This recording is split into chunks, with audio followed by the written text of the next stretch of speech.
அனைவருக்கும் வணக்கம். நம்மளுடைய மாடர்ன் சர்வே இன் தமிழ் யூடியூப் சேனல்ல டிஎன்பிஎஸ்சி மூலமா வெளிவரக்கூடிய பல்வேறு முக்கியமான அறிவிப்புகளுக்கான வீடியோக்கள் தொடர்ந்து நாம அப்லோட் பண்ணிட்டே இருக்கோம். அது மட்டும் அல்லாம நம்மளுடைய சேனல ஃபாலோ பண்ணக்கூடியவங்க கேட்கக்கூடிய கேள்விக்கும் நம்ம முறையா ரிப்ளை பண்றோம். அதுல நம்ம வந்து எல்லாரும் கேட்கக்கூடிய ஒரு பொதுவான கேள்வி என்ன அப்டின்னா, இந்த டிஎன்பிஎஸ்சி ஃபீல்டு சர்வேயர் டிராஃப்ட்ஸ்மேன் உடைய ரிசல்ட் இன்னும் வராம இருக்கே! அது எப்ப வரும்? அப்படிங்கிற ஒரு கேள்விய கேட்குறாங்க. உங்களுக்கு தெரியும். இந்த ரீசென்ட்டா கால்ஃபர் செய்யப்பட்ட ஃபீல்டு சர்வேயர் அண்டு டிராஃப்ட்ஸ்மேன் போஸ்ட்டும், அப்புறம் சர்வேயர் கம் அசிஸ்டன்ட் டிராஃப்ட்ஸ்மேன் போஸ்ட்டுக்கான அந்த இத வந்து அவங்க வந்து ஹோல்டு பண்ணிட்டாங்க. அதுக்கு பிறகு பார்த்தீங்கன்னா, எந்த ஒரு அறிவிப்புமே இல்ல. அப்ப என்ன பண்றது? அப்படின்னு அவங்க கேட்கும்போது, ரிசல்ட் எப்ப வரும்? அப்படிங்கும்போது, அது சம்மந்தமா வந்து எல்லாரும் டிஎன்பிஎஸ்சிட்ட போயி கேட்கும்போது, அவங்க ஒரு ப்ராப்பரா அப்டேட்ட வெளியிட்டாங்க. என்ன அப்டின்னா, இந்த மாரி பார்த்தீங்கன்னா கடந்த 27/12 டிஎன்பிஎஸ்சி ஒரு அறிவிப்பு வெளியிட்டாங்க.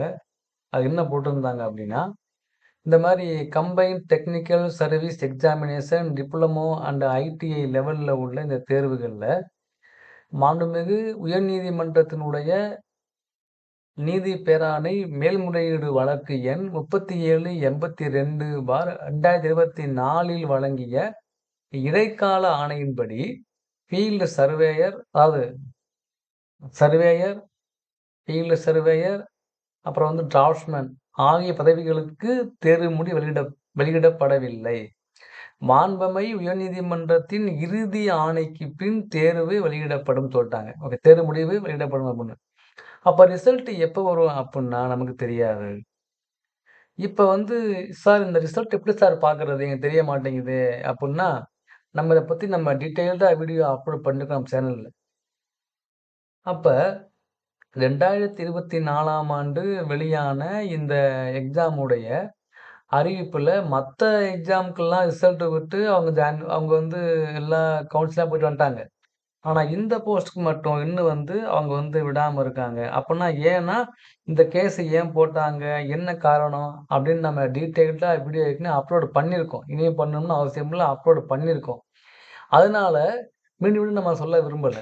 ஸோ, அந்த இன்ட்ரீம் ஆர்டர்ல என்ன சொல்லியிருக்காங்க அப்படின்னு நான் வீடியோ போட்டிருக்கோம். அதாவது இந்த மாரி ஐடிஐ படித்த ஐடிஐ கல்வித்தகுதியாக கொண்ட ஒரு தேர்வுக்கு டிப்ளமோ, பிஇ, ஐடிஐ அப்படின்னு 3 பேர் எழுதும்போது, அதிகபட்சமாக பிஇ படித்தவங்க தான் செலக்ட் ஆக வாய்ப்பு இருக்கு.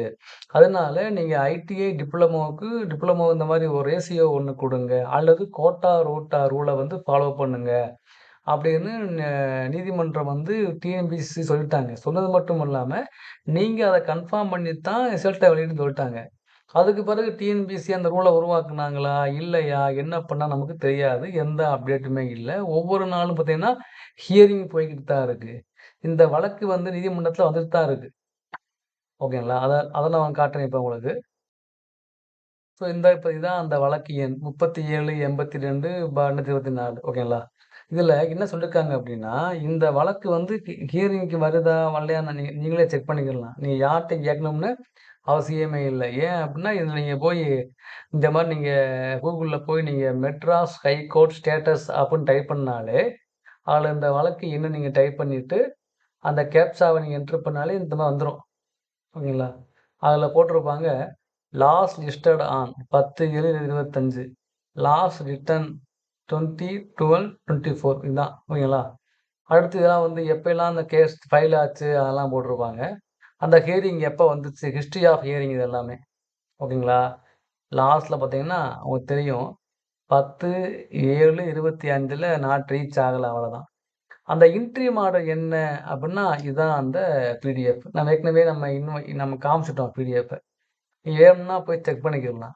ஸோ, ஐடிஐய கல்வி தகுதியாக கொண்டு டிப்ளமோ, பிஇ, ஐடி இந்த மாரி 3 எக்ஸாம் எழுதும்போதும், உயர்கல்வி தகுதியை கொண்டவங்க அதிகமான பேரு தேர்ச்சி பெற வாய்ப்பு இருக்கு. அதனால லோயஸ்ட் கல்வி தகுதிய உள்ளவங்க தேர்ச்சி பெற வாய்ப்பு கம்மியாகிறனால, இந்த மாரி ஒரு ரேஷியோ குடுத்துட்டோம்னா, அதுபடி போயிருவாங்க அப்படின்னு. அந்த ரேஷியோவ டிஎன்பிஎஸ்சி உருவாக்குனாங்களா? உருவாக்கலையா? இல்ல அவங்க இந்த தீர்ப்பு இன்ட்ரிம் ஆர்டர் எப்படி ஸ்டே வாங்க போறாங்க? ஸ்டே வாங்குறாங்களா? வாங்கலையாங்கிறத டிஎன்பிஎஸ்சி தான் முடிவு பண்ணணும். ஸோ டிஎன்பிஎஸ்சி முடிவு பண்ணாம, இடைக்கால ஆணைய வந்து அவங்க எடுக்க மாட்டாங்க. யாருன்னா கோர்ட். ஓகேங்களா? இதுதான் அந்த இன்ட்ரிம் ஆர்டர். அதே போட்டிருப்பாங்க. இந்த ஆர்டர் காப்பி. ஓகேங்களா? 10(1)ல வரையான அந்த இது. ஸோ இதுதான் என்னுடைய டீட்டெயில்டு ஒரு அறிவிப்பு. ஸோ அதனால வந்து நீங்க வந்து, "சார் இன்னும் வந்து டிஎன்பிஎஸ்சி வந்து விடாம இருக்காங்களே, எப்ப விடப்போறாங்க தெரியலையே!" அப்படின்னு நீங்க நீங்க யாரும் ஃபீல் பண்ண வேணாம். ஏன் அப்படின்னா, நீதிமன்றம் இறுதியா இப்ப இருந்தா போட்டிருக்காங்களே இடைக்கால ஆணை. இடைக்கால ஆணையின்படி டிஎன்பிஎஸ்சி ஃபாலோ பண்ணணும். இன்னும் பண்ணாம இருக்காங்க. ஓகேங்களா? ஸோ அவங்க பண்ணா தான் ரிசல்ட்ட வந்து என்ன செய்வாங்க, அவங்க வெளியிடுவாங்க. ரிசல்ட்ட எப்ப வெளியிடுவாங்க நமக்கு தெரியாது. அப்ப டிஎன்பிஎஸ்சி வந்து பார்த்தீங்க அப்படின்னா, ரிசல்ட்ட வெளியிடுறதுக்கு ஒரே ஒரு வழி இருக்கு. என்ன அப்படின்னா, நம்மளுடைய அ கோர்ட் சொன்ன மாரி, ஒண்ணு கோட்டா ரோட்டா ரூல உருவாக்கணும். இல்லன்னா, அது வந்து சாத்தியம் இல்ல அப்புட்ன்னா, அதுக்கு தகுந்த வாதங்கள வந்து அவங்க முன் வச்சு இந்த ஹியரிங் அட்டெண்ட் பண்ணாலே ஏதாவது நடக்கும். இப்படி இன்னும் தள்ளிட்டே போகாது வழக்குங்கிறது தான் ஒரு இது. ஸோ, அதனால இந்த வழக்கு முடியாததும் டிஎன்பிஎஸ்சியோட இதுல தான் இருக்கு. அதனால வெயிட் பண்ணுங்க. அப்படி எந்த அப்டேட் வந்தா நான் இன்ஃபார்ம் பண்றேன். நீங்களே போய் செக் பண்ணிக்கிடலாம். ஹியரிங் வருதா? வரலையான்னு. ஓகேங்களா? ஹியரிங் வந்தா நான் இன்ஃபார்ம் பண்றேன். இல்ல நீங்க இணைய பார்க்கணும்னு அவசியமே இல்ல. நம்ம சொல்றதே அதான். நம்ம சேனலுடைய நோக்கமே என்ன அப்டின்னா, அவங்களுக்கு மத்தவங்க மாரி நம்ம வீடியோ போட்டா தான் பார்க்கணும்னு அவசியமே இல்ல. அவங்களே செக் பண்ணிக்கிடலாம். நம்ம எல்லா மேட்டரையும் ஓப்பனா சொல்லிருவோம். மத்தவங்க மாரி நீங்க தேவைன்னா நீங்க லிங்க்ல வாங்க, கமெண்ட்ல வாங்க, இத கேளுங்க அப்டின்னு சொல்லவே மாட்டோம். ஓப்பனா போட்டுவிட்டு, இந்தா இப்டித்தான் இருக்கு. வேணும்னா பார்த்துக்கங்க. அவ்வளோதான் முடிஞ்சுச்சு. அப்டின்னு நம்ம போற டைப்பு. அதனால தேவைப்படுறவங்க பார்த்துக்கங்க. டவுட்னா கேளுங்க. நான் ரிப்ளை பண்றேன். Thank you.